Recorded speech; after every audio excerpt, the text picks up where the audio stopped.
Anna had always been a vibrant and cheerful teenager, full of life and dreams. Her laughter was contagious, and she seemed to be the life of every family gathering. But lately, her parents, Sarah and Mark, noticed something different. Anna had become more withdrawn, unusually quiet, and overly conscious of her appearance. While they initially chalked it up to teenage mood swings, they began to suspect a more sinister cause: the influence of her boyfriend, Jake. Jake had appeared charming at first.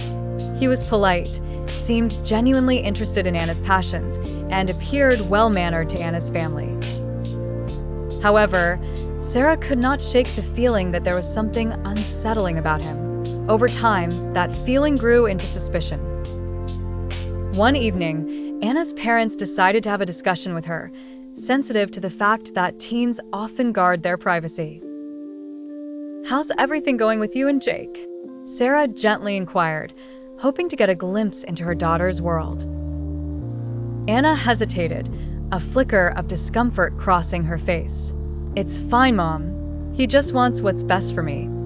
The way she said it didn't sound convincing. Sarah and Mark later sat down with a cup of coffee, pouring through articles and resources on relationships, determined to understand more about what could be troubling their daughter. They came across a series of signs indicating toxic and manipulative behavior, particularly traits associated with narcissism, and a picture began to form.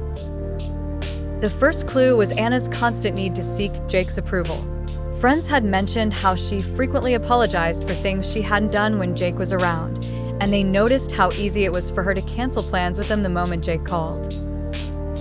Secondly, Jake had subtly nudged Anna away from her family and friends.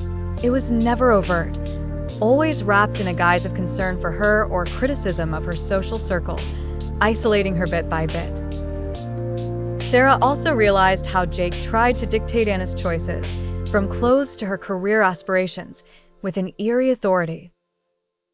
Sarah and Mark discussed what they'd read. A few more common signs began to stack up. Anna's self-esteem had diminished. She doubted her abilities ever since Jake started undermining her achievements and belittling her skills.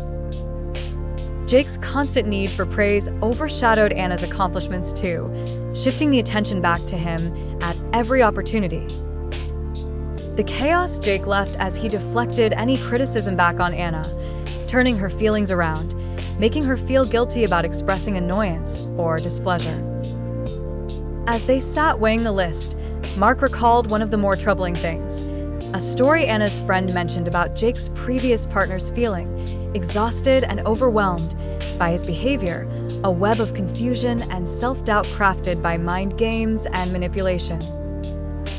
Feeling the urgency to act, Sarah suggested they speak with Anna again, this time with a clearer sense of support and understanding.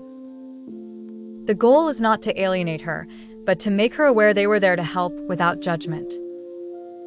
Armed with patience and love, Sarah and Mark approached Anna again. "We're concerned about you, sweetheart," Mark began, choosing his words carefully. "You don't seem like yourself anymore, and we want to understand what you're going through." Anna felt the floodgates open. All at once, she expressed the subtle emotional manipulation inflicted on her, coinciding with the suspicions they held. Tears shed, a fragile reality constructed by her boyfriend began to dissolve. The conversation was the first step towards reclaiming her identity.